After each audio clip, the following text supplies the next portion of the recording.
அதிமுகவுக்கு செருப்படி. திமுக கூட்டணியில் இணைந்த தேமுதிக. அதாவது அதிமுக கூட்டணியில் தேமுதிகவுக்கு 6 தொகுதிகள் ஒதுக்கப்படுவதாக வெளியான தகவலுக்கு பிரேமலதா விஜயகாந்த் மறுப்பு தெரிவித்துள்ளார். தேமுதிகவுக்கு 6 சீட் ஒதுக்கப்படுவதாக தகவல் கொடுத்த கட்சிக்கு அழிவு காலம் தொடங்கிவிட்டதாகவும் சாபம் கொடுத்துள்ளார். அண்மையில் அதிமுக கூட்டணியில் எந்தெந்த கட்சிகளுக்கு எவ்வளவு தொகுதிகள் என்ற தொகுதி பங்கீடு பட்டியல் வெளியாகியது.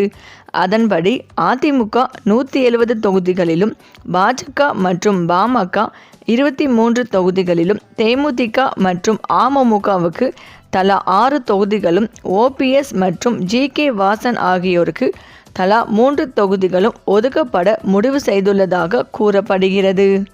எடப்பாடி பழனிசாமி, பியூஷ் கோயல் ஆகியோரின் சந்திப்புக்கு இடையே இந்த தகவல் வெளியாகி அதிர்ச்சியை ஏற்படுத்தியது. இதில் தேமுதிக இன்னும் எந்த கூட்டணி என்பதையே முடிவு செய்யவில்லை. ஜனவரி 9ஆம் தேதி கடலூரில் தேமுதிக மாநாடு நடக்க உள்ளதாக அறிவிக்கப்பட்டுள்ளது. இந்த நிலையில் தேமுதிக அலுவலகத்தில் கிறிஸ்துமஸ் விழா கொண்டாடப்பட்டது. இதையடுத்து தேமுதிக பொதுச் செயலாளர் பிரேமலதா விஜயகாந்த் செய்தியாளர்களை சந்தித்து பேசுகையில், கூட்டணியை பற்றி தேமுதிக மாநாட்டில் அறிவிப்போம். எங்களின் நிலைப்பாடு என்ன என்பதை மாநாட்டில் கூறுவோம். தேமுதிக நிர்வாகிகளுடன் கலந்தாலோசித்து கூட்டணி தொடர்பான முடிவை எடுப்போம். எந்த கட்சி சார்பாக இப்படியான தொகுதி பங்கீடு குறித்த தகவல் வெளியானதோ இதுவே அந்த கட்சிக்கு அழிவு காலத்தை உண்டாக்கும். அதிமுக மற்றும் பாஜக ஆகிய கட்சிகள்தான் ஆலோசனை நடத்தியிருக்கிறார்கள். எப்போது எங்கள் கட்சியின் பெயரை பயன்படுத்தினார்களோ அப்போது எங்களுக்கு கேள்வி கேட்கும் உரிமை வந்துவிட்டது. இதனை அதிமுக மற்றும் பாஜக நிர்வாகிகளும் தொண்டர்களும் ஏற்றுக்கொள்வார்களா? இதற்கு பதில் சொல்ல வேண்டும். சும்மா அப்படியே தட்டிவிட்டு செல்லக்கூடாது. தேமுதிக என்ற கட்சிக்காக ஏராளமானோர் உயிரை கொடுத்து உழைத்து கொண்டிருக்கிறார்கள் என்று தெரிவித்துள்ளார். இதன் மூலமாக தேமுதிக எந்த கூட்டணியில் இணையும் என்ற கேள்வி எழுந்துள்ளது. இந்த நிலையில் முதலமைச்சர் ஸ்டாலின், எதிர்க்கட்சி தலைவர் இபிஎஸ் ஆகியோரை தேமுதிக பொருளாளர் எல்.கே. சுதீஷ் மற்றும் அக்கட்சி தலைமை கழக நிலைய செயலாளர் பார்த்தசாரதி உள்ளிட்டோர் அடுத்தடுத்து நேற்று சந்தித்து பேசினர். சென்னை பசுமை வழிச்சாலையில் உள்ள அதிமுக பொதுச் செயலாளர் எடப்பாடி பழனிசாமி இல்லத்திற்கு தேமுதிக பொருளாளர் எல்.கே. சுதீஷ் மற்றும் தலைமை கழக நிலைய செயலாளர் பார்த்தசாரதி உள்ளிட்டோர் நேற்று மாலை வந்தனர்.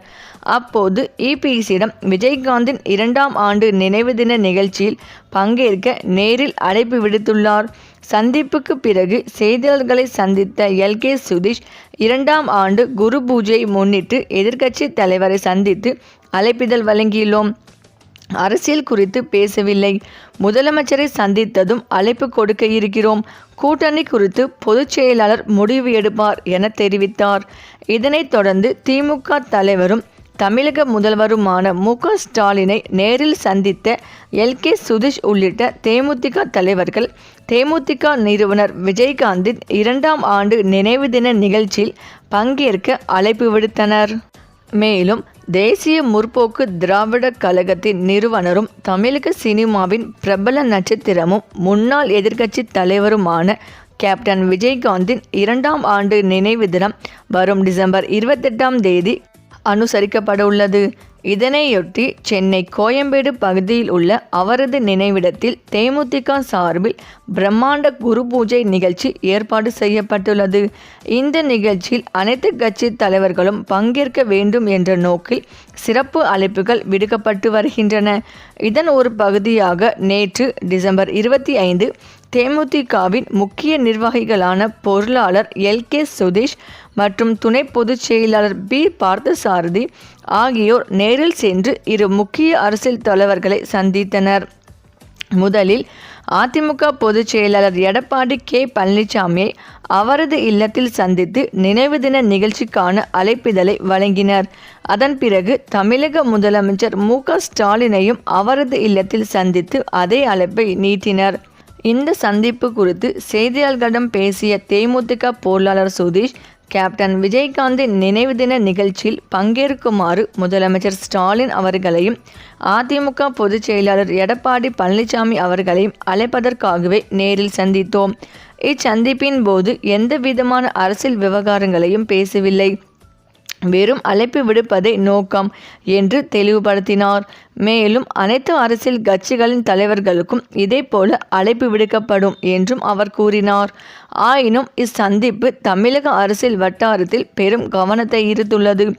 காரணம், வரும் 2026 சட்டப்பேரவை தேர்தலை முன்னிட்டு தேமுதிகவுடன் கூட்டணி அமைப்பது குறித்து திமுக மற்றும் அதிமுக ஆகிய இரு முதன்மை கட்சிகளுடனும் தேமுதிக தரப்பில் பேச்சுவார்த்தைகள் நடத்தி வருவதாக தொடர்ந்து செய்திகள் வெளியாகி வருகின்றன.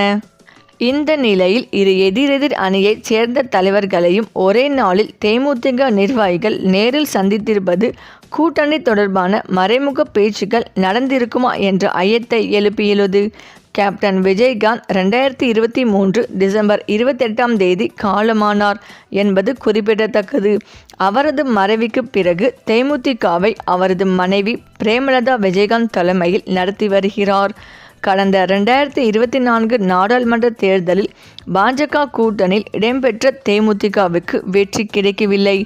இந்த நிலையில் 2026 சட்டப்பேரவை தேர்தலில் வலுவான கூட்டணியை அமைத்து மீண்டும் களத்தில் குதிக்க தேமுதிக தீவிர முயற்சிகள் ஈடுபட்டுள்ளது.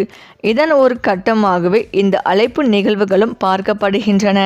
விஜயகாந்தின் ரசிகர்கள் மத்தியில் இந்த நிகழ்ச்சி பெரும் எதிர்பார்ப்பை ஏற்படுத்தியுள்ளது. நினைவிடத்தில் ஆயிரக்கணக்கான ரசிகர்கள் குவிப்பார்கள் என்று எதிர்பார்க்கப்படுகிறது. மேலும் தமிழகத்தில் தற்போது முதல்வர் ஸ்டாலின் தலைமையிலான திமுக அரசு நடந்து கொண்டிருக்கும் நிலையில் இன்னும் சில மாதங்களில் சட்டமன்ற தேர்தல் நடைபெற உள்ளது. அதனால் இந்த முறையும் எப்படியாவது ஆட்சியை கைப்பற்றி விட வேண்டும் என்ற எண்ணத்தில் முதல்வர் ஸ்டாலின் பல வியூகங்களை வகுத்து வருகின்றார். தனது கூட்டணி கட்சிகளை பலமாக வைத்திருக்கும் திமுக மாற்று கட்சியினரை தங்கள் கட்சியில் இணைக்கும் முயற்சியில் தீவிரம் காட்டி வருகிறது. மறுபக்கம் கூட்டணியில் இருக்கும் கட்சிகள் கூடுதல் தொகுதிகளை கேட்டு வரும் நிலையில் அவர்களுடனும் சமரசம் பேச்சுவார்த்தை நடத்தி வருகிறது. இந்த நிலையில் நாகப்பட்டினம் மாவட்டத்தைச் சேர்ந்த அதிமுக, பாஜக, தேமுதிக மற்றும் தமிழக வெற்றி கழகம் உள்ளிட்ட பல்வேறு கட்சிகளைச் சேர்ந்த 500க்கும் மேற்பட்டோர் துணை முதலமைச்சர் உதயநிதி ஸ்டாலின் முன்னிலையில் தங்களை திமுகவில் இணைத்து கொண்டனர்.